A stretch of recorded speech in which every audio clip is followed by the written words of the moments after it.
The Malvern Hills, 22 hills spanning across 9 miles of constant ascending and descending. Oh my God, it's windy up here. Seeing all different types of weather, feeling like I want to give up. This is harder than I expected. It's getting so hard now. And much more. What's up guys, welcome back to yet another video with Ross in the Wild. Today the video will consist of me doing the end-to-end walk of the Malvern Hills. So the Malvern Hills consist of 22 separate hills spanning 9 miles. But before we get into the hiking, let me explain the story behind why I wanted to do the challenge in the first place. So the story goes that I got a job in Worcester at the old orphanage and I was working in the new 6-storey high building at the back of the site. With the view from the top, I could see the Malvern Hills in the landscape, and I was talking to a friend of mine saying, before this job finishes, I will make sure that I hike the entire length of the Malvern Hills, which obviously fell on doubtful ears. So one Friday, I decided to do it. Having little knowledge of the hills in general, I decided to do a bit of research as to where to start and what route to take. So I decided to head towards Chase End Hill and start that end and finish off at the end hill near the clock tower. Too many end hills. So I managed to park up around 4ish in the afternoon, see how many hills I could get in before it went dark, pitch up for the night and then continue and finish off the rest the next day. So Chase End Hill was relatively easy as it was right by where I had parked. It was around 10 to 15 minutes to get to the top.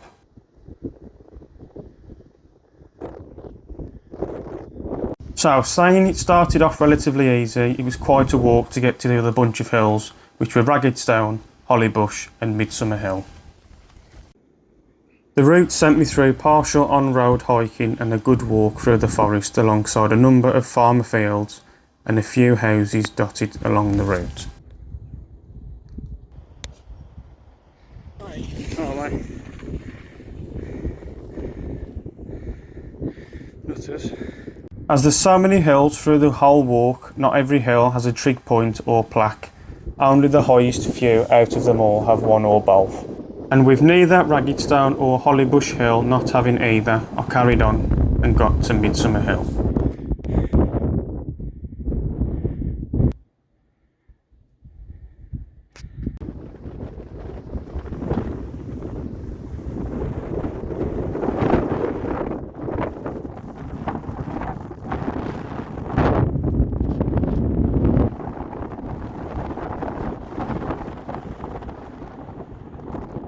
So as it started to get dark, it was time to think about finding a place to camp for the night, and there didn't seem to be many places to be able to camp off route. But then I stumbled across a forest just off the path, which was the place for rest. As you can see from the video of me putting up the tent, and yes, it is sped up, but it's just scary how fast the light disappears in the woodland. As I hadn't eaten much, I decided to make myself some noodles, just for something to put on my stomach for bed.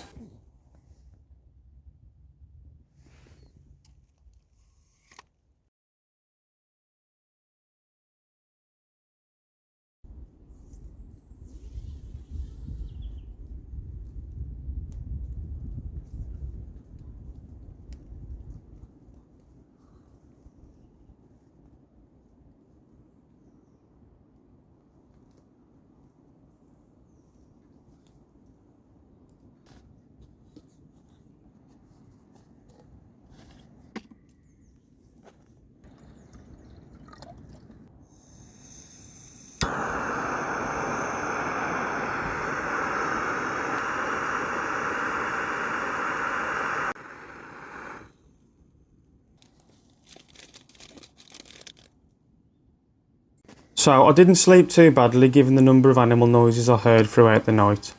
Mainly the noise of a group of pheasants, I believe. But as soon as it started raining, the noise of the rain drowned out any other noises, and if anything helped me get to sleep. So first things first, porridge and a coffee.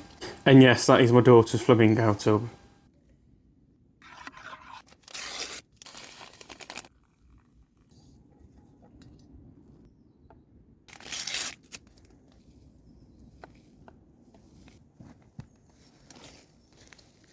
So, having managed to get a third of the way along the route, the next hills were Swinyard and Hangman's Hill.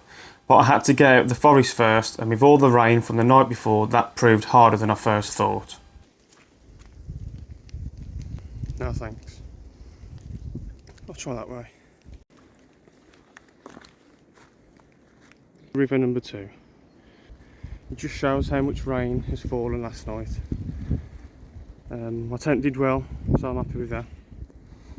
Let's get going. River number 3. There's river number 4. First person I've seen all morning. Oh wow. Take a look at that formation. I wish Liverpool had that type of formation recently. Swinyard's Hill, done. Let's see what's next. Oh, it doesn't look easy. It does not look easy. Hangman's Hill, done. Hopefully you can see the guy in red. That's the 4th person I've seen the whole walk. 5th person being this jogger now. I had a good 15-minute walk with that guy, telling me all information about the Malvern Hills. Lovely fella. Thanks for your help. Giant's Cave. Looks like something out of the BFG. Hand. Looks cosy. And scary. First actual proper steps I've seen. That's the route I've got to take next.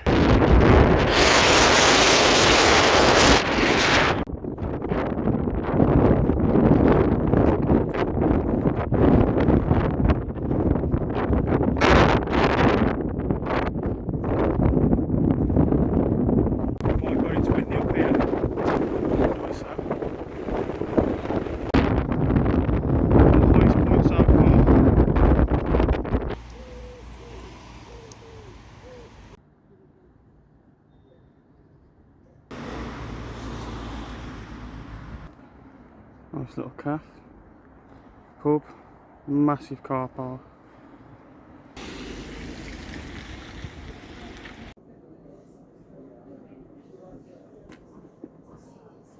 Needed that. Black Hill done. Oh, that was a hard one. Look at this Goliath of a hill. I don't fancy it, but I've got no choice. This is harder than I expected. It's getting so hard now.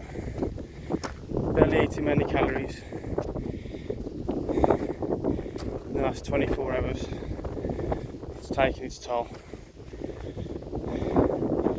Just have nothing left in my legs, but I've got to keep going one step at a time. Tiny steps are better than stopping.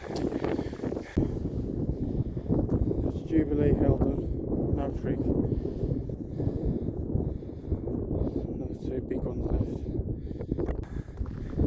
Oh, just on Pinnacle. That is massive. I can't go up this one. It's fenced off. Alright, mate.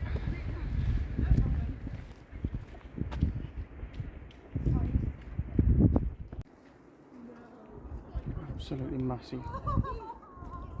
Perseverance Hill at the top there. It's just starting to rain now.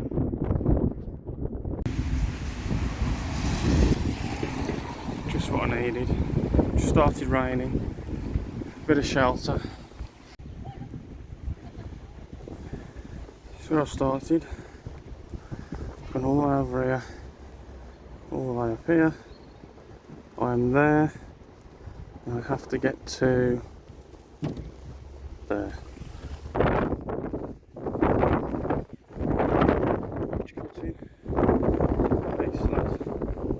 The beacon, which is where we're going. Quarry Walk, some Tanswell via Ernst. Oh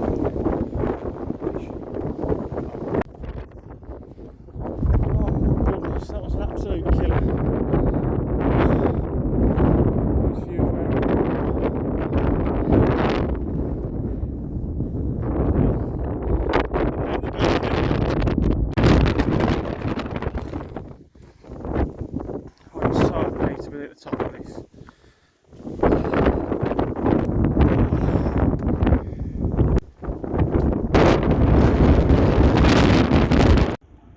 It's hard to explain just how big that is. Absolutely massive.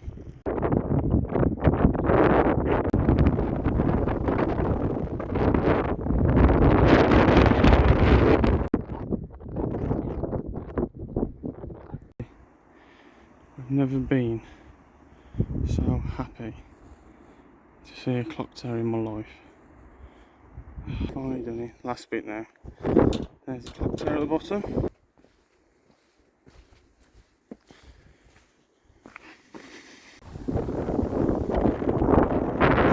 happy to see that. End to end, officially done.